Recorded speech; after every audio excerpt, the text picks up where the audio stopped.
Welcome. I am Dr. Jurokoro Jallo, Head and Coordinator of Initiative Afrique at the University of Bern, Associate Researcher at the Center for the Study of Language and Society.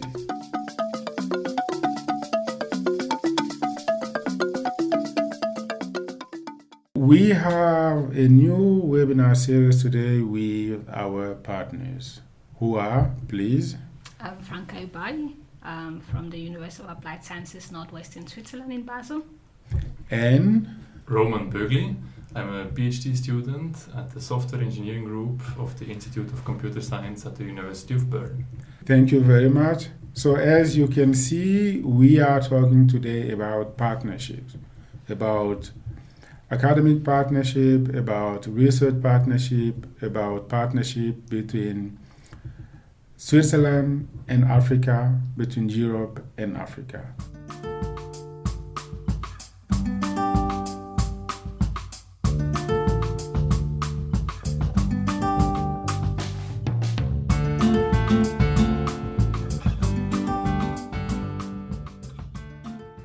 So, Franca, please, can you say something about yourself? So as I said, I'm Franca Ibai, originally from Cameroon, and I've been living in Switzerland since 2016. 2016, yes, I came here to do my bachelor studies, and that was in finance. And later on, I did a master's in business development. And I worked, while doing my master's, I worked at Avaloq in the financial industry. And right now, I'm a research assistant at the University of Applied Sciences Northwestern Switzerland in Basel. And our institute is our competence center is Digital Trust Competence Center, where we deal with topics such as cybersecurity, data protection, blockchain, just to name a few. I'm Roman. I'm born and raised here in Switzerland, and I did my bachelor and master's degree in computer science, and then I went into the industry for a couple of years. But then it attracted me back to academia, which is why I started my PhD in 2024, I think, where I now have the privilege to focus on topics that interest me most, which also reside in the area of cybersecurity and also software variability in general. Why are we talking about cybersecurity today? Why? I guess we're talking about cybersecurity because it's a global issue, and which affects not only European countries like Switzerland, but also African regions. And because it's a global issue, and we know that cyber attacks transcend borders, then it's very important for stakeholders, whether in African regions or in Switzerland here, and in fact around the world, to be globally informed about such an important topic.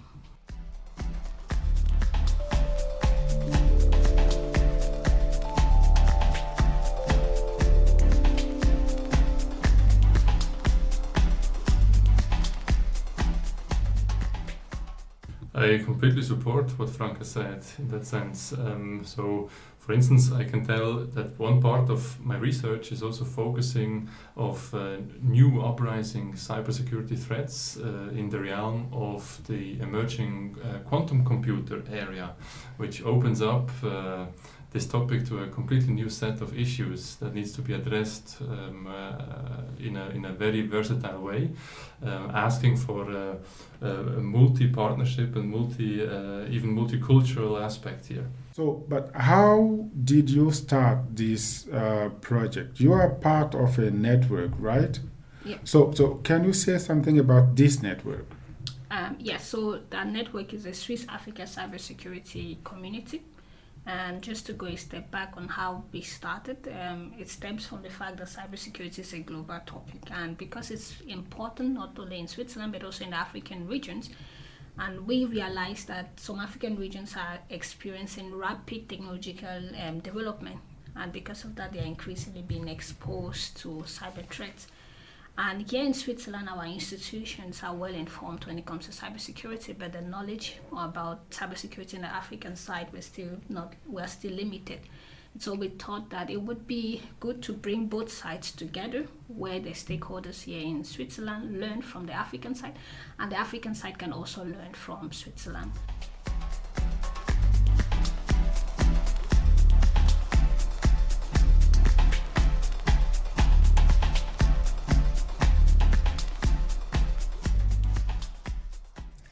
Very nice. Swiss African Cybersecurity Community. Yes. This is a very nice name. So, what are the objectives of this network, or even if you want, of your project? So the main objective so far has been to promote cross-cultural exchange, to enhance cybersecurity skills, and also to facilitate research collaboration among Swiss higher educational institution educators, students, as well as their counterparts on the African side. So that has been the center of our mission so far. Yeah.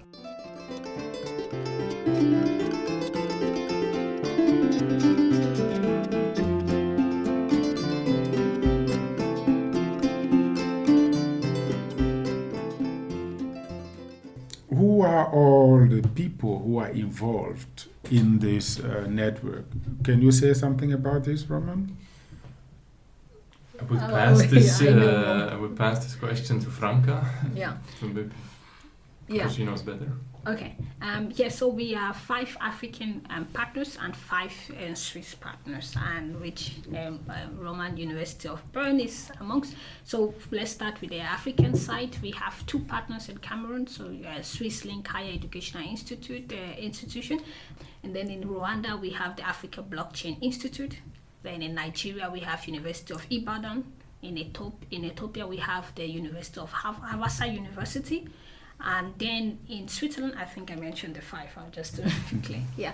And in Switzerland, we have our University of Applied Sciences Northwest in Switzerland, which is actually the lead of the project. And then we have the University of Bern, we have Isaka, Switzerland chapter. Then we have Haute École Neuchâtel, and then I think that's already 5. And then we have Turakos. Turakos is an association which is based in Bern. So Initiative Afrique is also very happy to be part of this network. This is also why we are here today.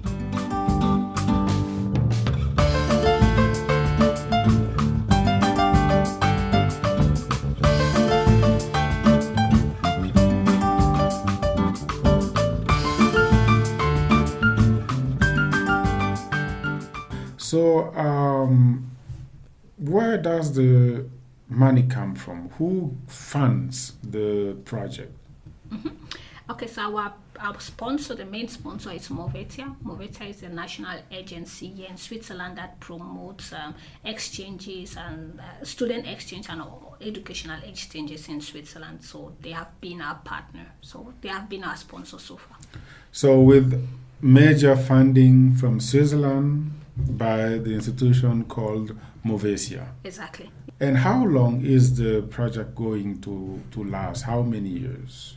Yeah, so it's an 18-month project that started in September 2024, and it's going to last until March 2026. So can you say something about the activity that you have had so far? Yeah. So in general, our activities are arranged as work packages. So we have 5 work packages, and one of the work packages has been to project management, where we started by looking at the internal stakeholder and external stakeholders. So who are they? And then another activity which has been the pilot, where we do the workshops, and I think you may add something to that.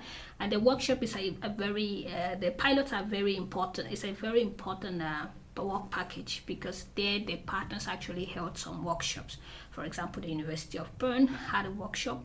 Then we also had a workshop from the University of Boya in Cameroon, and then Isaka had a workshop as well, an Africa Blockchain Institute, and there is also another workshop coming up in next year by what they call Neuchâtel. So, and then there is also a dissemination workshop, where if we have some ongoing activities, the partners contribute in sharing that information. So that's actually another activity.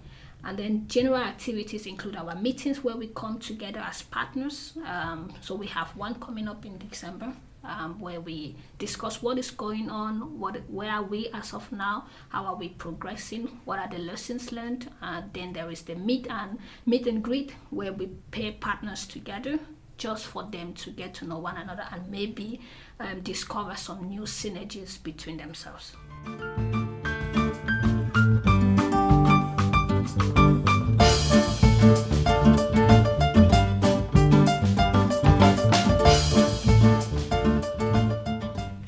add something to this, Roman? Yes, so Franco, you mentioned these workshops. I mean, this was actually one of the deliverables that we committed when we entered this group of partners here. By the way, a little side notice, how did I actually end up bringing or the connection to the FHNW from the University of Bern? So it was actually the other day that I saw a LinkedIn post from a former professor of mine asking for interested institutes and people that would like to be part of this Movetia project. And then I contacted my former professor, which used to be, and still is, Bettina Schneider, right? Yep. You work with her, Franco? Yep. And this then brought us together. And as part of our commitment, what are we bringing into this Swiss African cybersecurity community was also a workshop that we had, I think, a couple of months ago here at our campus of the Institute of Computer Science. And in this workshop, we were showing stuff from ongoing research. My part was having a talk in recent research on these post-quantum security threats that are ahead of us. And my colleague, which also had the second talk, he was talking about dynamic analysis of security and privacy concerns in Android pre-installed apps. And then a very interesting question from the audience, I remember very sharply today, was targeted to my colleague. I think it was someone from Cameroon asking this, right? Yeah. What he would suggest as a countermeasure, because in Cameroon apparently the problem already starts with not knowing the supply chain when you buy a smartphone, right? Because you can buy smartphones in some more or less random shop, right?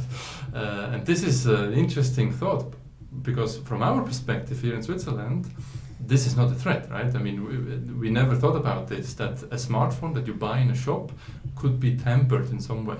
But apparently, from this interesting intercultural exchange, we learned that there is also apparently a much different set of problems that need to be at least thought of, right?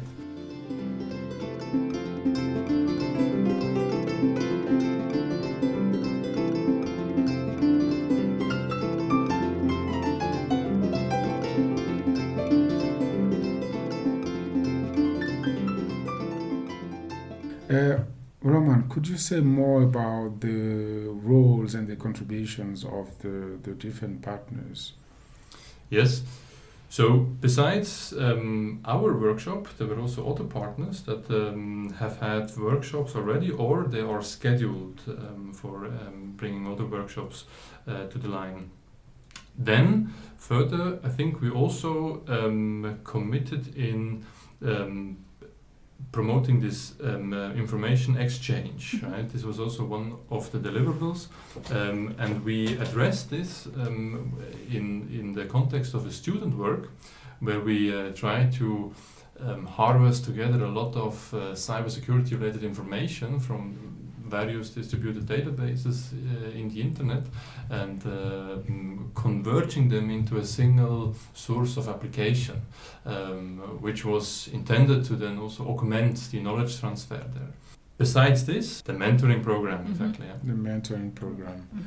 This is very interesting. I think could be a good example for many people, such mentoring programs. Let's come back to the point about the value of the community.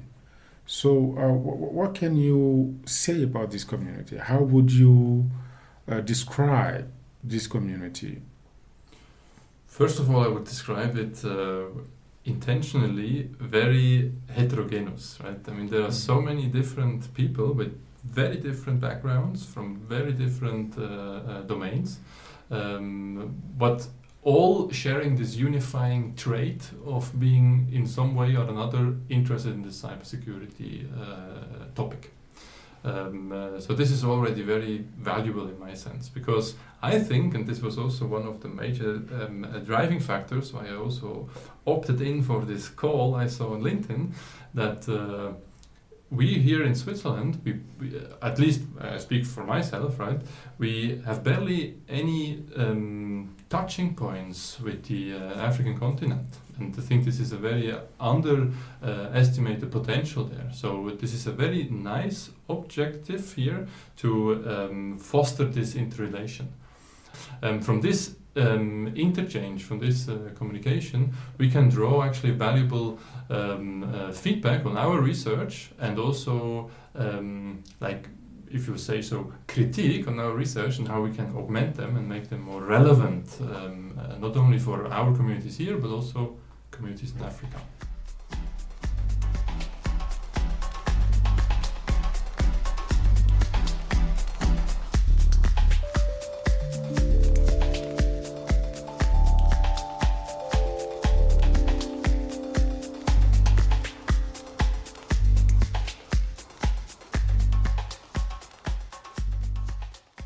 So far, Franca, can you talk about also other examples of success? What have you been doing that could you mention as a kind of success? So far we've seen the learnings for just the cross-cultural exchange. The fact that, as Roman mentioned, that we are all diverse people. For example, in Cameroon, people still adapting to technology, but there is still internet challenges or challenges with electricity. But despite these disadvantages, they still survive, or they still are able to push forth in the discussion. And this is something that our Swiss counterparts, we in Switzerland, and we have as a privilege. But you don't really think about, there may not be light somewhere else, but there is. And even in meetings, you notice some people being kicked out of the Teams meeting because of internet. And so this is a learning I also get from my boss, Professor Dr. Bettina Schneider. She says, it's interesting that she never really thought about it, but now she's experiencing that from the other side. But they still make do with that condition. So these are learnings that such a community exposes different people to, right? So, and then this... we have also had partners who had reached out to me, like, I'm grateful for being here because I am now seeing a new synergy with these other partners. So new networks are being built, new partnership beyond what we started. And this was our objective, that it will not only be a Swiss Africa cybersecurity community, the partners themselves can also uncover new works for themselves, so new opportunities. And we are also contributing in knowledge sharing, because when we attend conferences, we talk about our experiences, we talk about our publications, so what we've been doing so far. So this has been the impact of the Swiss Africa cybersecurity community.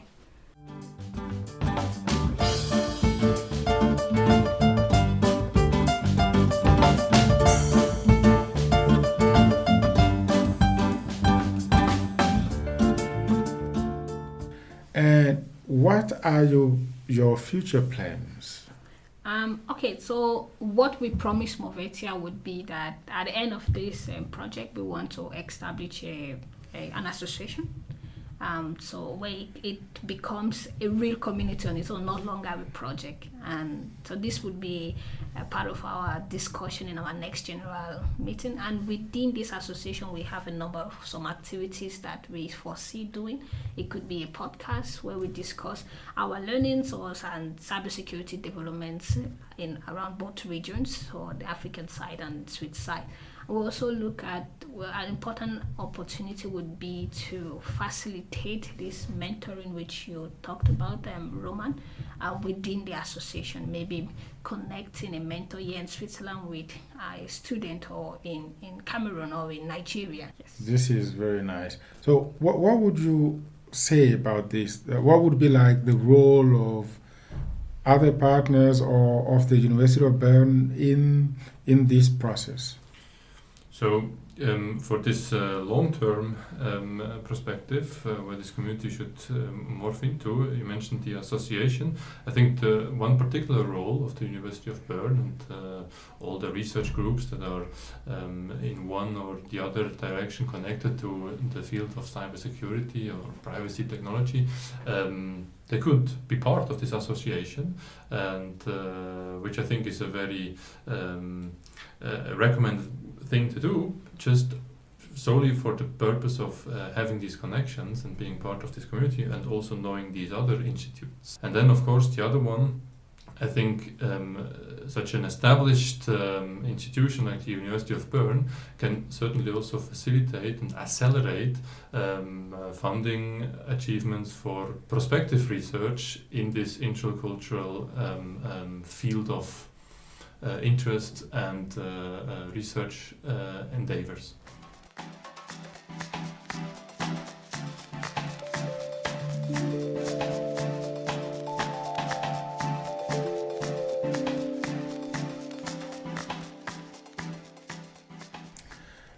This is very, very, very interesting. This is what we are committed to do in Initiative Afrique, to promote such relationship and exactly to go in the direction that you are describing, building communities.